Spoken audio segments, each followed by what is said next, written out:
For over 30 years, Jim Clemmer's practical leadership approaches have been inspiring action and achieving results. His keynote presentations and workshops and retreats, 7 best-selling books, blogs, columns, and newsletters have helped hundreds of thousands of people worldwide. Jim is a popular columnist and a regular guest on radio and television programs.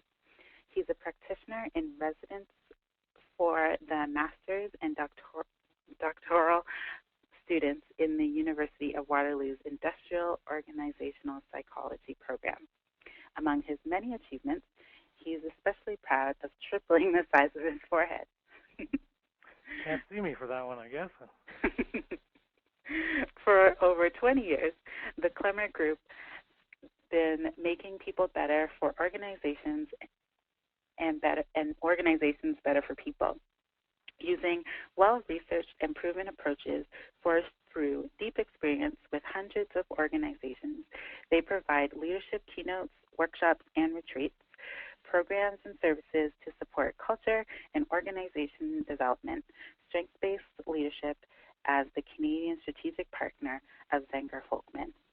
And now I'll pass things over to Jim Clemmer. Great. Thanks very much, Catherine. I appreciate that. And let's jump right in by asking a couple of questions here that set up a few of our objectives for today's presentation, and I guess to make sure that all of you are in the right place. So would you like to know how to double or triple participant motivation in developing leadership skills? I'm assuming a few people here would like to do that. Dramatically increase follow-through and skills implementation, move learning and development beyond bolting on programs to really building it in as part of how the organization is managed, which of course gets at the essence of culture, and getting executives to embrace leadership development as an absolute must-do for their organization. So I'm betting most of you would want to do those kinds of things, and that's a bit of what perhaps I'm setting expectations a little high, but this is some of what we're certainly going to talk to. Before we get to that, I want to talk a little bit about the gap that I'm sure a number of you are experiencing in your own work in your organizations around growing talent.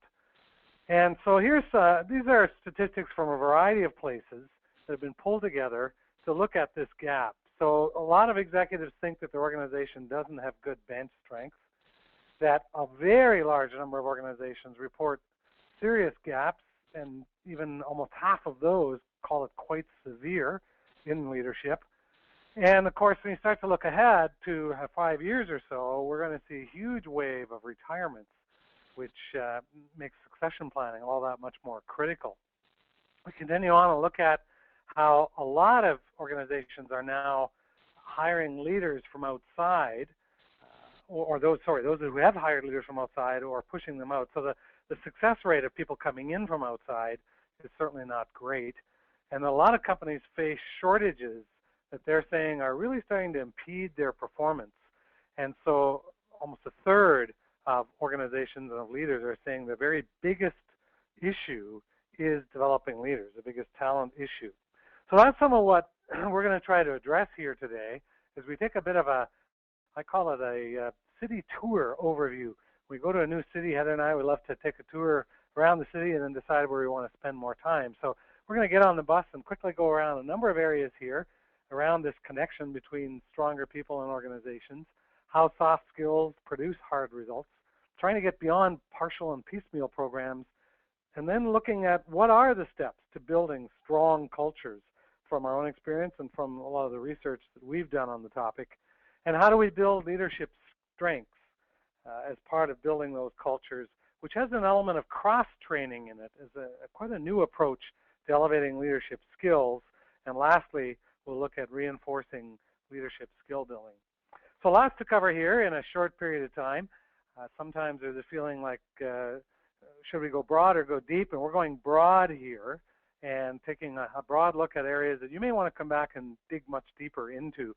I will make my slides available at the end of the presentation. We don't post them just generally on association websites, but because there's a lot of proprietary information in here, but we'll tell you at the end of the session how you can get them so you don't have to try to scribble everything down. So as Catherine mentioned in the introduction, our focus has been on making both stronger people for organizations to be stronger, and building stronger organizations to build stronger people. And in quest of doing that, well, we shorten it down to say stronger people, stronger organizations.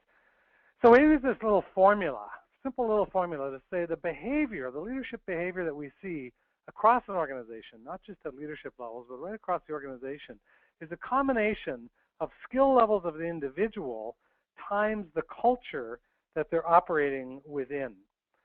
And so we'll talk for a few minutes here about the culture dimension. It really is proving to be the critical factor, and one of the reasons why culture has become such a popular topic is it's recognized that it is one of the major factors that these so-called soft skills of leadership either dramatically boost or put up serious blocks to lots of organization improvement efforts. So before we go further into this discussion, should define how we think about culture, a fairly complex concept we see very simply is the way we do things around here, kind of the beginning point. One thing we could add to that is when the boss isn't around. It's an interesting little wrinkle to add to that statement. Start thinking about how do people perform when managers, supervisors, or sometimes supervisors aren't there. And another way we've approached it as well, particularly in some of the work we've done around the safety area, but in other parts of culture, is that it's behaviors and attitudes that are accepted or overlooked, or expected and rewarded. So with that kind of background, what we see then, as we said a few slides ago, is that culture is the factor that either boosts or blocks these kinds of initiatives. And we see, for example, one of the companies that's been highly lauded for their culture is Southwest Airlines. And the founder of Southwest talks about how lots of other airlines can get all kinds of materials and space and many of the assets of an airline, but it's the esprit de corps or the culture that really is their competitive advantage. One major study that looked at this was written up in the Beyond Performance book. It was an international 10-year study, actually, involved thousands of organizations and people, and took a look at this particular quote that I've pulled out of here is why this, with many other studies, say that up to 70% of many change and improvement efforts fail. And so, excuse me, what they've identified here in this study was, again, we come back to those so-called soft skills that is really the vital element in making all of this happen. So with learning and development, you obviously play a key role in developing these soft skills. And I'm going to ask a series of questions throughout this webinar. So here's the first one, first poll question. Is your leadership skill building linked to culture development? So just take a moment and pick one of the 5 choices there.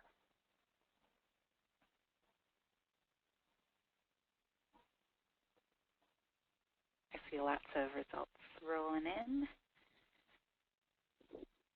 And I'm going to close the polling in 3, 2, 1. All right, this is part of our Get Out the Vote campaign. Hopefully you'll be voting next Monday as well. All right, let's go on to taking a look then at this connection between these so-called soft skills that we've talked about and hard results. We've used for a long time now this simple little model that talks about the connection of what we do, the technology sides of every organization. In some organizations that can be very deep. In healthcare organizations that can be clinical kinds of things. And the systems or processes, how we organize ourselves, how we bring things together with the leadership or those softer areas. So can think about connecting hands, head, and heart is one way to look at this. Or if we boil it down even simpler, we have management on the one side with processes and systems and a list of typical kinds of things that we think of as management, and leadership being much more of the people and, again, more of the heart, feelings, emotions side of things. Or many of you are familiar with the emotional intelligence research. We could talk about management as being IQ and leadership as being the EQ side of the equation. So a bit of research I want to introduce here is from our partner Zenger Folkman. 3 years ago, we became strategic partner with Zenger Folkman. Jack Zenger and I go way back to our earlier days at the Achieve Group, a company I co-founded in Canada, and Jack Zenger Miller. And so we reconnected a number of years ago. And one of the main reasons we did, and at the Clemmer Group we were interested in working with Zenger Folkman, is because of this kind of research. They set out to find out what makes the big difference between highly effective leaders, Group B, way over there on the right, and the bottom 10 percentile, leaders that are incredibly ineffective. What are the key differences between, what are the competencies, what are the things that differentiate those biggest differences? And 16 competencies came out as having the biggest difference, having a huge impact. This was the database that all of this was originally built around. It's now 3 times that size, and we're still seeing the same sorts of results here, showing that we can measure, and I'll show you some of those measures momentarily, that there were 16 competencies in particular that make the biggest difference. Of course, as you may know, there are dozens and dozens of competencies generally being used, but there were 16 that really stood out, and that building existing strengths, as we'll see a little bit later on, is one of the key elements of how we build leadership skills. So if we take a look then at some of the data, and there's a few slides I'll zip by here, but you'll see the overall pattern. The first one being that leaders who are rated through this 360 data, there's 23,000 in this particular study that this has been aggregated to show that very poor leaders have very low levels of employee engagement, and they have really dissatisfied employees. Okay leaders do all right. They have a mediocre impact, and outstanding leaders make a huge difference in employee engagement. And you'll see these patterns showing up in a number of other areas. Here's one looking at turnover. The bottom third of leaders have twice as much turnover as the top leaders do. This one I find especially fascinating is the satisfaction with pay and with job security. This is in the same organization, everybody being paid the same sort of way, and what we see are huge differences between those very good leaders and those very poor leaders. So there are a number of these kinds. There's impact on sales, impact on safety. Highly effective leaders have 3.5 times safer workplaces than ineffective leaders do. Impact on extra effort or discretionary effort, sometimes called volunteerism. And here's another pattern, especially as we look at the last 2 areas, which is when we get into the realm of extraordinary, when we're up into the 90th percentile, and we see the impact that extraordinary leaders have. So as we look then at the balancing of these 2 areas, what we see is that when we've got strong ability to execute, which is defined by these main points, staying focused, having people accept accountability, executing key priorities, and we combine that with a positive work environment, we end up with a powerful combination here. Now, if one of those is strong at the 75th percentile, but the other isn't, let's say the positive work environment is okay, maybe the 50th percentile, the probability of being an outstanding organization, a great organization, as Jim Collins might say, is less than 10%. If the opposite is true, but we don't have real good follow-through, it drops down even lower.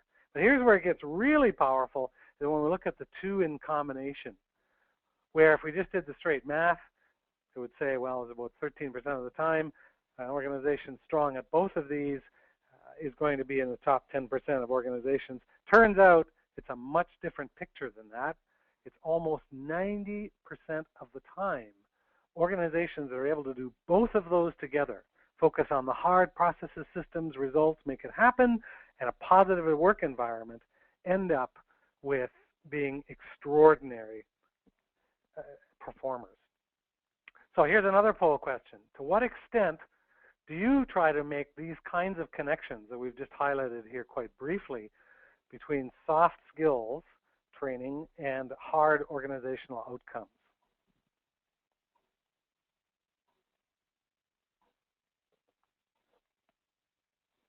Great, lots of results rolling in. And I'm going to go ahead and close the polling in 3, 2, 1. So that last section was really an answer to the question, how do we get executives on board? Well, let's connect to what keeps them awake at night is one of the key answers to that. So let's move on then to building an integrated kind of culture by first talking about one of the big problems we see time and again in many organizations is this partial and piecemeal kind of approach. And it is one of the major reasons why I alluded to this statistic earlier in that Beyond Performance study. But here Michael Beer and a colleague here at Harvard are talking about how somewhere around 50 to 70% of all change initiatives fail. And so it depends on how you look at that. You could say that the other opposite is that a third to a half of change improvement efforts are having a huge impact on performance. So it depends a bit on your point of view.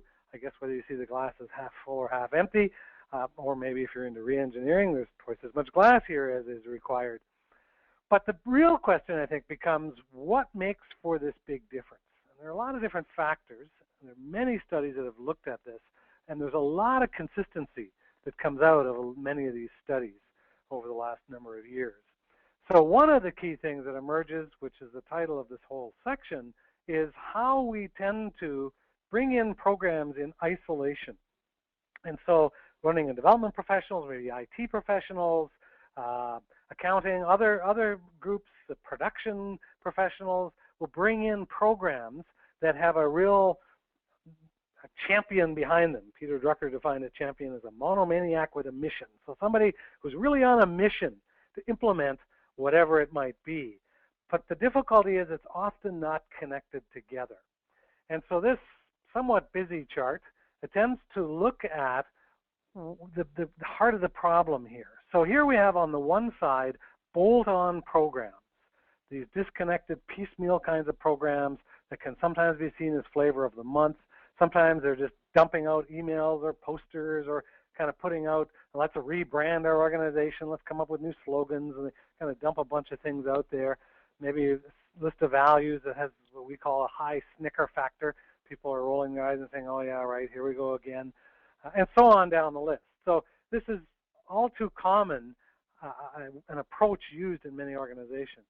What we find is much more effective and makes a big part of the difference of the 30 to 50% that are succeeding in these kinds of efforts is when it's much more integrated and becomes part of who we are and how we operate, guiding day-to-day behaviors, integrated into the way we make decisions, how we determine what problems to address, how we set priorities, how we use feedback, and the connections with the external world and internal partnerships.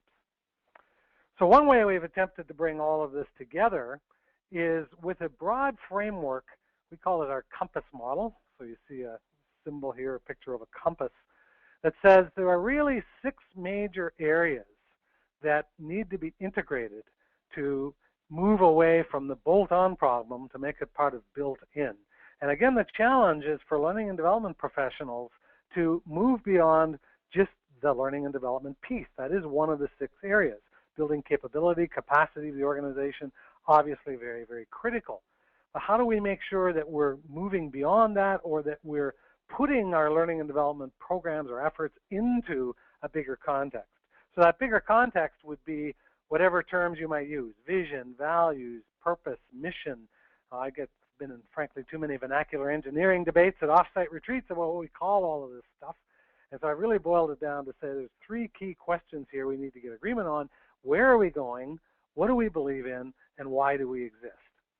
Now, you can put those in any order. You can put whatever labels on them that make sense. But that's providing the focus for us as an organization and for our efforts, and the context or the culture for our organization. Then in the North Star position, we have whom we're serving, our customers, clients, whatever terms we might be using. Mostly they're external. Some organizations, they are internal. And who are the partners? Internal partners, potentially supplier-type partners, distributors, other agencies, whoever it might be. Are we focused on who those are, clear about what they're looking for, and how we can then set our strategy and our direction and our priorities and planning around where we're trying to get to, our focus and context, who we're trying to serve, and the key people are going to make that happen, and then connecting and aligning how we measure the soft and hard measures, having good balanced measures, and how we reward and recognize both tangible and intangible kinds of rewards and recognition. And then we want to make sure that our processes and our systems align with all of that. Come back to the ability to execute and the putting together of these two sides of the equation. So in fact, you could say that the leadership component are the purple kinds of areas, clusters, and management is the processes and systems side of things, and direction, strategy, and so on. So that would be the ability to execute. The other would be our positive work environment. So how we're bringing those two together become absolutely critical. And how does learning and development help to make that happen becomes one of the key issues. So here's then a way of how do we make that happen? What are some of the key steps to bringing all of those pieces together? Now, I'm going to lay them out here in a bit of a linear fashion. Sometimes, of course, they don't happen step by step exactly like this. They may be in parallel, or there's sometimes a little bit of jumping around. But by and large, we see that there are these 5 main components. So the first one being very similar to what we saw at the center of the compass model, our focus and our context, or may call that vision, may call that core values, purpose, mission. It's those 3 questions: where are we going, what do we believe in, why do we exist? So that becomes the beginning point or the foundation for our culture. And then we move on to what are the behaviors that we want to see from everyone in management roles, and defining what those behaviors are, linking them back to the first step, making sure that our leaders are exemplifying, modeling, and we've used the term signaling to the organization what's really important by their behavior much more than their words. Of course, we've heard things like we'd rather see a sermon than hear one, or people pay a lot more attention to what we do than what we say. So it's putting a lot of focus and emphasis there. And of course, learning and development can play a major role. And this is a big part of learning and development's territory, how to help build those leadership behaviors. But again, they're linked ideally to the first step.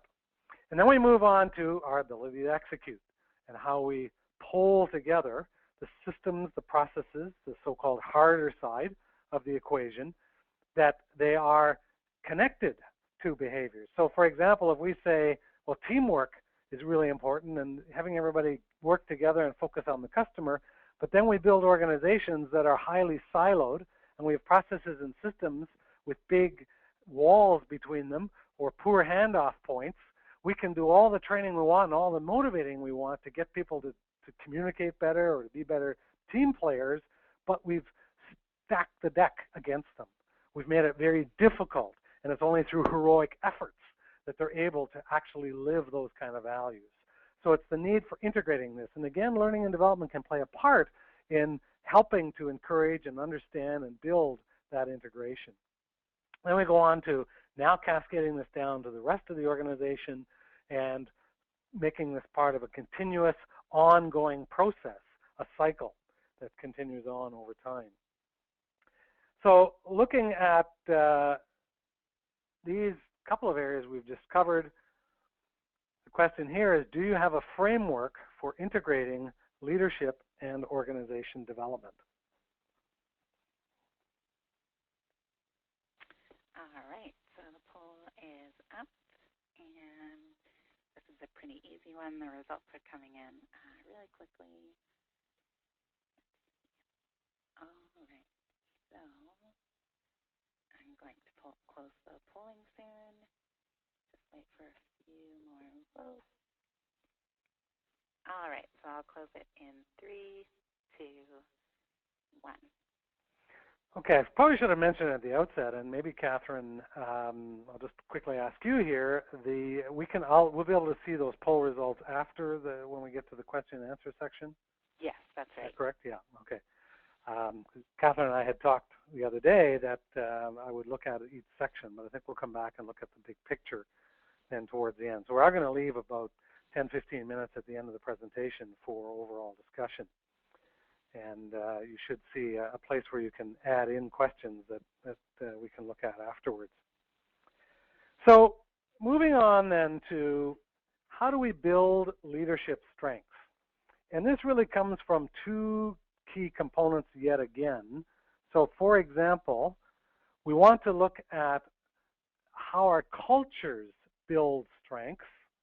So when we start to look down the differences in our cultures, we see here that what we're looking to do is over on the right side is build much more cooperative, open, transparent, positive sorts of environments versus what typically happens more on the traditional side of things. So how do we do that? How do we build leadership strengths?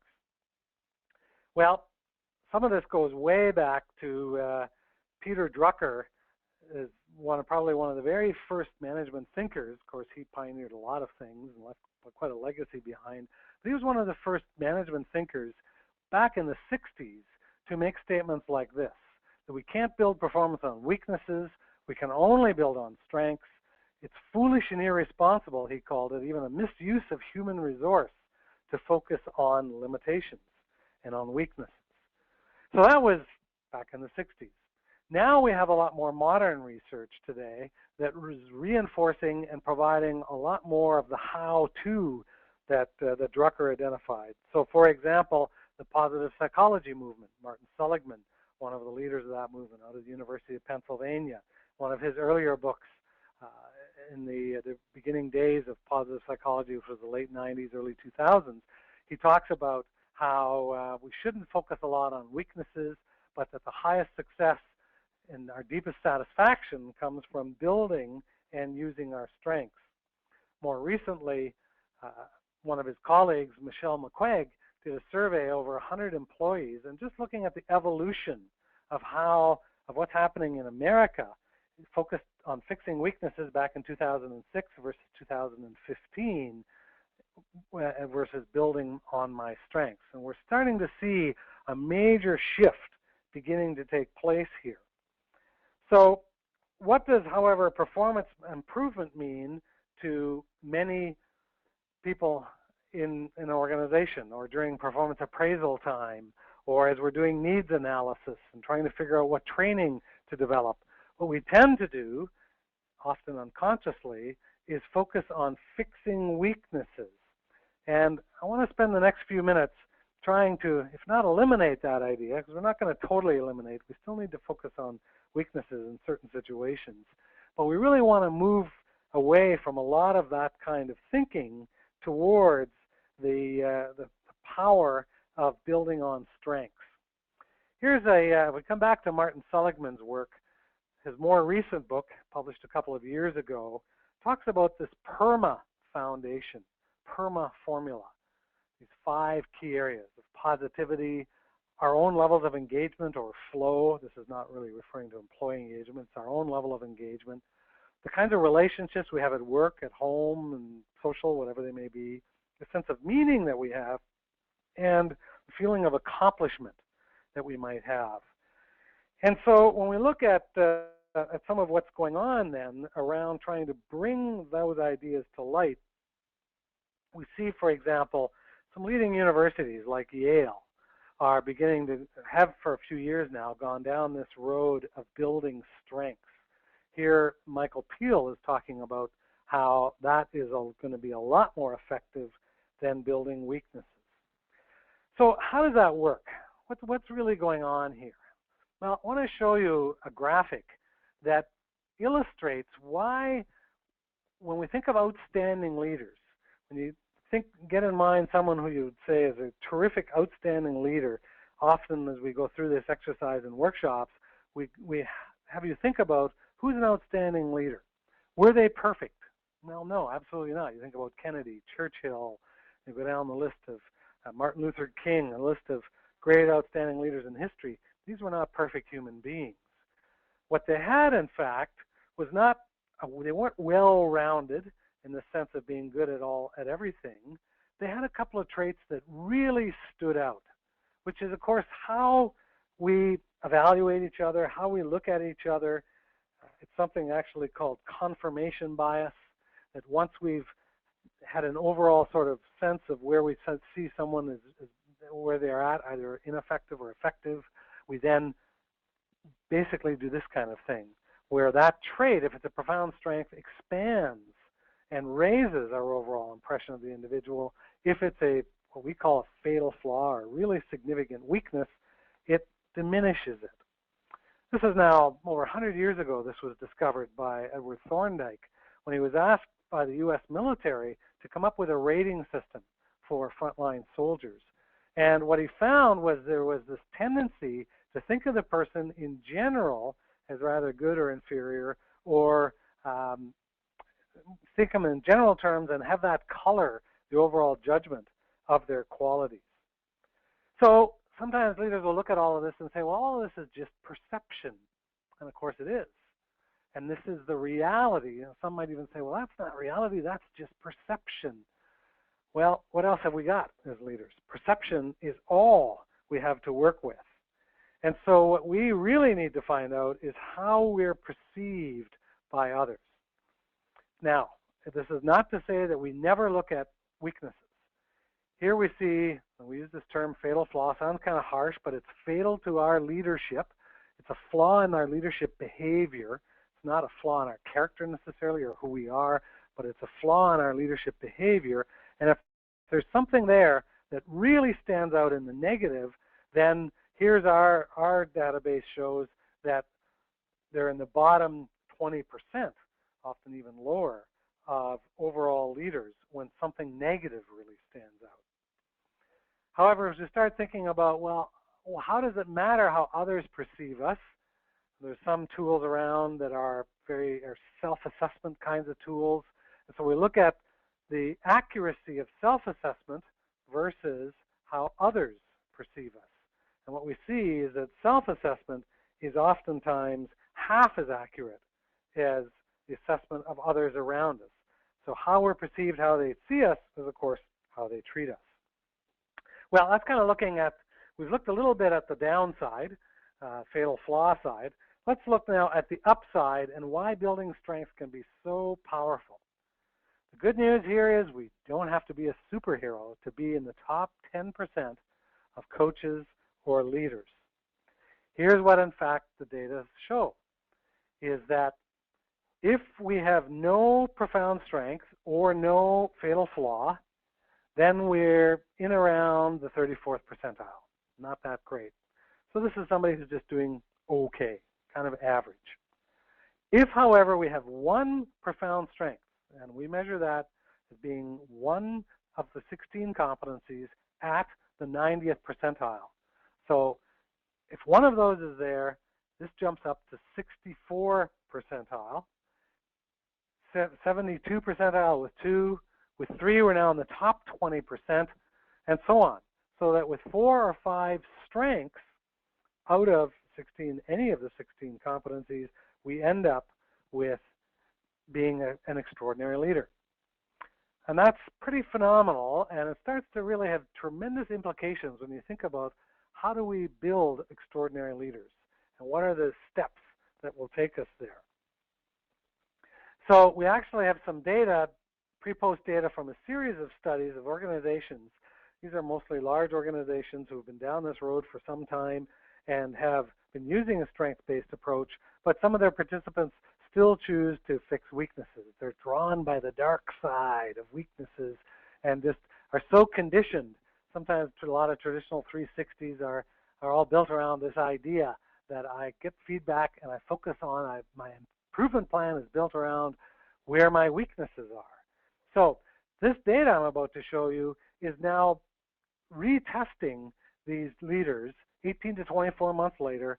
So this data comes from how they're perceived by others, not self-assessment. So those leaders who chose to focus on fixing weaknesses showed improvement. That's the good news. Those leaders that chose to focus on strengths showed even more improvement. In fact, double, and in some studies we've actually seen triple the improvement rate as seen by everybody else when focusing on building strengths. So here's one conclusion. One organization, again, that has been doing this for a few years now, using the strengths-based approach, and has seen it spill over into many other areas of the organization. And a lot of clients we're working with these days are heading down a similar road to what Mary's talking about here. So it's looking at performance management and a whole performance management philosophy. How can we help to build strengths? Well, by building strengths, as we saw in some of that earlier data from Michelle McQuaig, the changes that are taking place in America, we see that there's a lot more energy for the performance management process. It's even something that employees look forward to, which, as Mary concludes, how many companies can say that? For most people, either giving or receiving a performance management appraisal is not exactly a high point of their day. So here's our next question. Are you shifting towards leadership skill building from fixing weaknesses to shifting your leadership skill building from fixing weaknesses to building strengths? Okay, the poll's up and voting is coming in. Let's see. Just going to wait for a few more people. Okay, so I will close the polling in 3, 2, 1. All right, thanks, Catherine. So how do you build strengths? That starts to become the key question. And it's at the heart of so much of the work that Zenger-Folkman has been doing in this area. And again, one of the key reasons that we've partnered with them. So to get at that question, what strengths should I build? What competency should I build? How do I build it?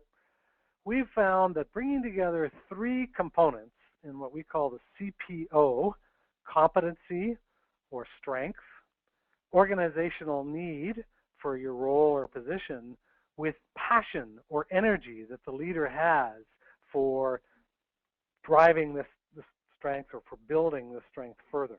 So when those 3 things come together, we call that the leadership sweet spot. And so that's where we want to focus strength building to take us to a profound level of strength. It's going to vary by each leader. So in essence, what happens is you have a totally customized competency model, for example. So I don't need to get good at all the competencies in a competency model. I can identify those that are in my sweet spot, or might have 2 or 3 of these areas, particularly around perhaps passion and organizational need, but maybe my competence isn't quite there yet. That's a novice kind of position. So the goal here then is to get 3 to 5 of my competencies or strengths up to the 90th percentile.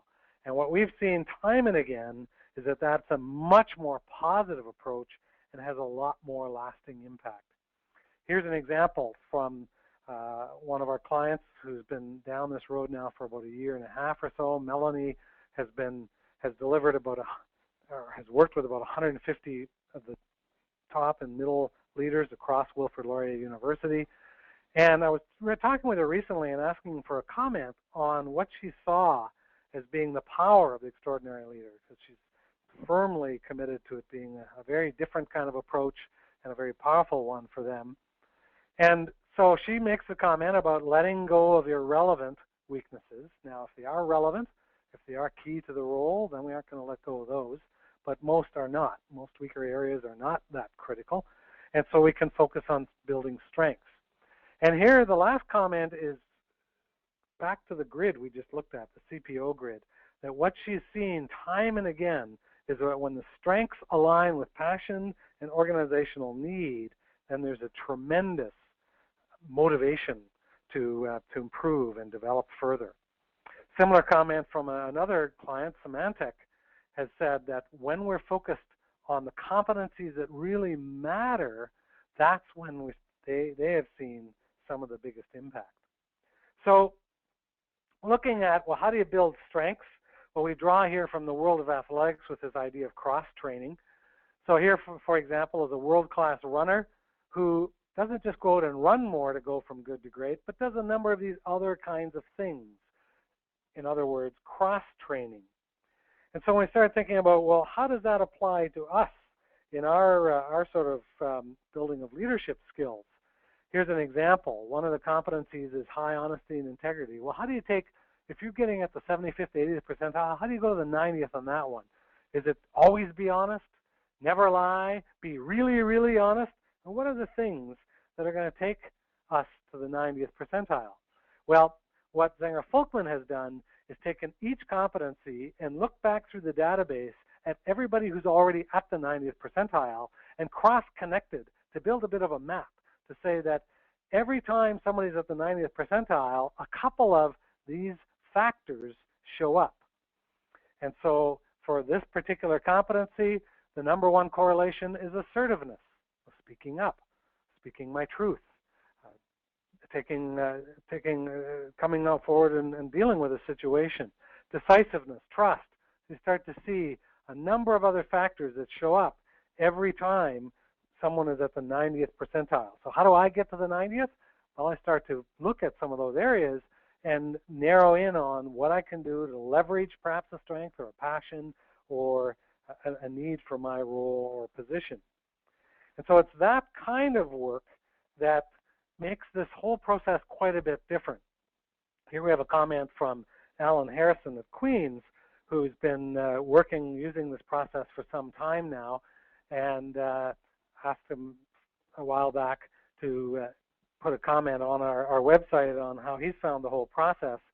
And what he goes on to say is particularly this companion development guide, this cross-training approach that we've just very quickly taken a short look at, is what he found to be much more effective than other kinds of methodologies that he's experienced.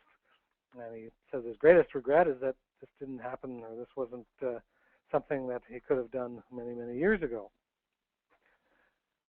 So I'm going to skip over to our last section, and then we have one final poll, and then that'll take us to a bit of discussion time. So in our last section, we're looking at how do we reinforce leadership skill building that connects back to culture development. And of course, this is a perennial issue, challenge for many learning and development professionals. How do we get leadership learning to stick? Well, it wouldn't surprise anyone, and you've probably seen other sorts of studies like this. There have been many of these sorts around. Zenger-Folkman found that if we don't apply what we've learned in a leadership program within about 30 days, it's typically gone. If the books go back on the shelf and nothing really changes, then typically we don't see a lot shifting over time. And another study that backs that up is looking at what happens when we have supportive, somewhat supportive, and very supportive managers, and the impact of leaders on their sense that they've improved. So an unsupportive manager puts us somewhere around 33% of the time. Now we get to 50% of the time with a somewhat supportive manager, and 74% of the time when we get into or when we have a very, very supportive manager. So it reinforces this need for linking culture, follow-through, and development with leadership building, skill building. So we use a graphic when we're doing this strength-based work to say, well, we can have an event, we can give feedback, do assessment work, build strengths using cross-training, the kinds of things that we've just talked about. But if that's just on its own, chances are it's going to fall off fairly quickly. What we want to do, ideally ahead of that, is align the organization, take a look at some of the culture kinds of work that we talked about earlier, prepare the organization for the development and for the strength building approaches, and then to sustain success, we need to follow through and follow up. At Wilfrid Laurier, there's actually a series of taking action modules, which are peer coaching sessions that continue to follow through on all of this. And then come back to demonstrating the results, making those linkages that we talked about earlier. So that, of course, can take us to organizational outcomes. So based on the idea that an organization's culture ripples out from the management team leading it, based on that basic idea, what we tend to do as much as possible, wherever possible, is to link leadership development activities with some sort of off-site retreat or session. Now, it's not always possible to do that, but it sure can make a huge difference. And so sometimes those sessions are broader and looking at strategic organization culture development.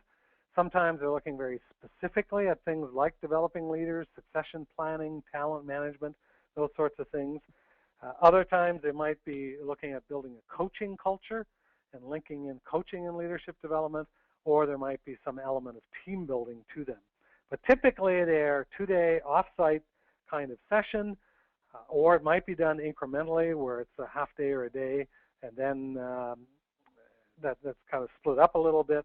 But the more we make this part of who we are and how we pull together those elements we talked about earlier around the compass model, around the balancing of our systems, processes, and people side, this is where we see some of the very largest sort of payoff. So last poll question here is, to what extent are you reinforcing using some of, or maybe many of, the kinds of approaches that I've just quickly gone through?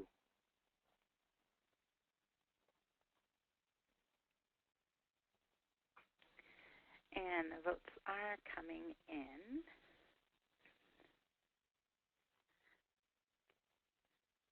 Oh, it's coming out quite even, actually. I'm going to close the polling in 3, 2, 1. Okay, thanks, Catherine. So a couple of last thoughts or slides here before then we back up and take questions, take a look at some of the polling, etc. Those of you who are attending the conference in Toronto, the IPL conference, I will be essentially walking back through some of the same material at the session. The session is called, my workshop there is called Making Leaders Stronger for Organizations and Organizations Stronger for Leaders. And it's 1 hour on the 18th. So if you're going to be there, look forward to seeing you, and we'll give us a bit more time to talk in a bit more depth around some of what we've covered here today and address more specifically some of the questions or concerns you might have. I mentioned some of the work that Laurier is doing, and so on November 17th, we're sponsoring a webinar with Melanie to talk more about what it is that they've been doing. And we also have in January a couple of our own workshops, public workshops, which we typically don't do a lot of public workshops. So you can find more information on our website on any of those. We are going to be sending, or I guess IPL will be sending, Catherine will be sending a follow-up survey, which is as a little extra, I guess, incentive for you to complete the survey, because we love to get your feedback, is we will do a draw amongst those who've completed the survey for a copy of How to Be Exceptional, which is where a lot of the data and material and research around strength-based leadership comes from that you saw here today, and also the book Extraordinary Coach.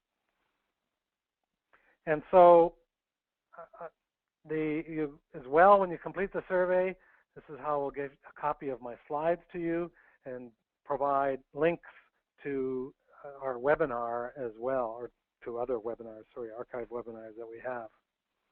So Catherine, at this point, maybe we'll look back at the polls.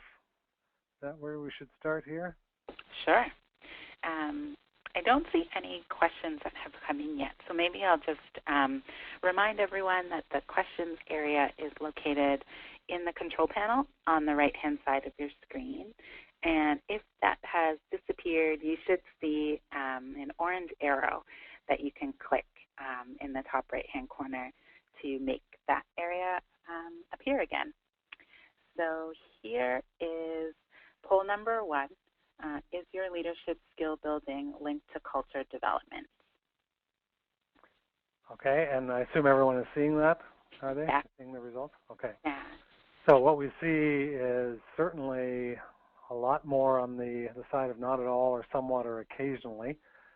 And ideally, hopefully, people took a bit of ideas out of that section on making those linkages stronger, because it certainly is critical to how we get executives on board and helping them to see the value of what we're doing, the learning and development that we're providing, to what's keeping them awake at night. What are some of the issues that they care most about?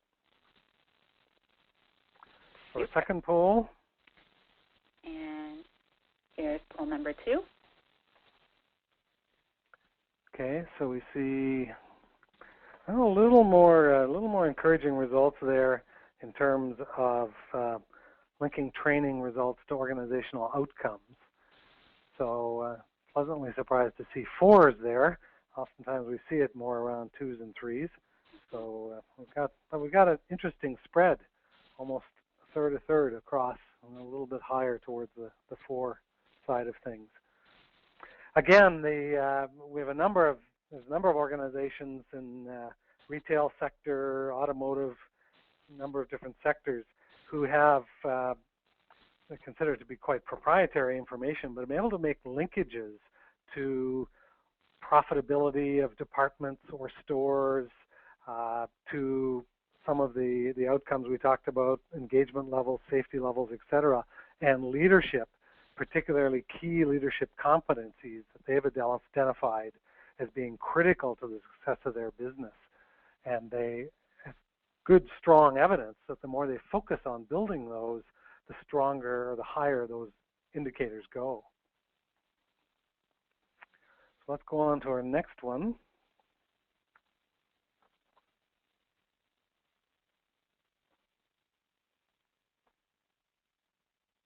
And this one is, do you have a framework for integrating leadership and organization development? Mm-hmm. I'm not too surprised by that. A lot of organizations don't. And part of what I guess I would maybe draw a little bit out of this is we looked at statistics around how 50 to 70% of many organization efforts really flounder and oftentimes fail. And I think, part of what we might be able to draw from this could be a little bit of a leap, but is that not having that framework, not having that kind of strategy where learning and development links in, is what is going to set us up potentially to have some real problems.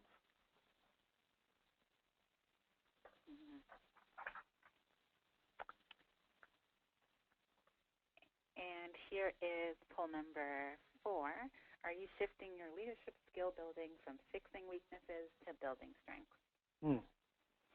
Yeah, it'd be interesting to see how, if everyone had completed this, say, 10 years ago, as we saw some of the data from Michelle McQuaid showing from 2006 to 2015, what sort of shift would take place.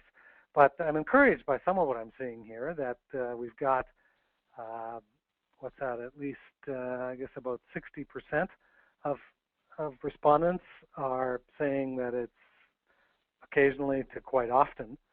So that's certainly encouraging to see. It is a shift for many organizations, and it takes some time, and I find that a lot of training and development professionals are still struggling with this shift because it's been so deeply ingrained in us to believe that what we need to do is close gaps, fix weaknesses, and that improvement plans are all about fixing those lower scoring areas or those weaker areas.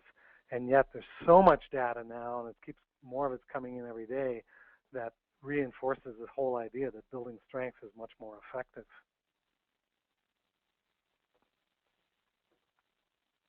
And here is the 5th. To what extent are you reinforcing leadership skill building? Okay, oh good. So we've got 33% anyway. The largest percentage group is in the number 4, but we still have vast majority of people are 3 or below. And unfortunately, a lot of times training efforts are a little bit of like throwing that proverbial spaghetti against the wall and hoping that something sticks. Sometimes we call it sheep dipping, where we're dipping a bunch of people, dunking them in some training for a day or whatever the program might be, and hope that some of it sticks. And sometimes it does. And you could argue that it's probably better than doing nothing at all. But the more that you can follow through, connect, make it part of something bigger, such as we've been arguing here around culture, the much more effective it's going to be. Great. So So I do have a couple of questions that have come in. Okay. One is, what resource would you reference, either a book, article, or workshop, for finding the cross-training critical characteristics? Sure. Well, the book that we're drawing for, How to Be Exceptional, has a whole chapter on that, as does its predecessor, its earlier book, The Extraordinary Leader. Both of those by Zenger-Folkman. They get into a fair bit of depth with cross-training. The other place that you can find more discussion is in a Harvard Business Review article that's called Making Yourself Indispensable. And that was also written by Zenger-Folkman, published a couple of years ago, where they actually get a little deeper into some of the research that went into building cross-training. There is a section on our website on cross-training as well, which has more white papers, articles, blogs, and I think a webinar or two also available. Great. Thank you. And the next question I have here is from Carolyn asking, can you give some examples of the 16 competencies for leadership that you mentioned? Yeah. Actually, I can do more than just give examples. I'm still able to install my slides up here. Is that right, Catherine? Yep, that's right. Yep. Okay. So because we were getting a little tight for time, I skipped over a couple of slides. And this slide actually here are the 16 competencies. So they're organized according to 5 different clusters. And as I said before, you don't have to be good at all of these. What this does is provide a bit of a menu if we think back to that CPO grid. So I look at this and I say, okay, where are my greatest strengths, my 4, 5, or 6 greatest strengths here? Where's my passion? What would really sustain me in an improvement effort and to keep working at and getting better at some of these things? And what's the need for my position? Because some of these competencies, like strategic perspective, are going to be less important for a supervisor and more important for a senior executive. Or some of the interpersonal skills area, of course, they're always important, but they're not going to be a fatal flaw necessarily for somebody who's working in a highly analytical role, like in IT or accounting or something where their analytical skills or engineering, analytical skills are critical, versus someone who's in a customer service role or an HR role or a people serving kind of role. So it's that sort of customizing down to the individual level. And in our 360, part of the feedback that everybody gets is which of these competencies are most critical to this person's role. And that highly personalizes these competencies to the individual. Great, thank you. Well, I don't see any more questions coming in, and it looks like we're actually perfect for timing. So thank you so much, Jim, for the presentation today. Terrific. Well, can I close with just one last comment from Peter Drucker? Oh, yeah, definitely. Strengths? Sure. So let me just wrap up.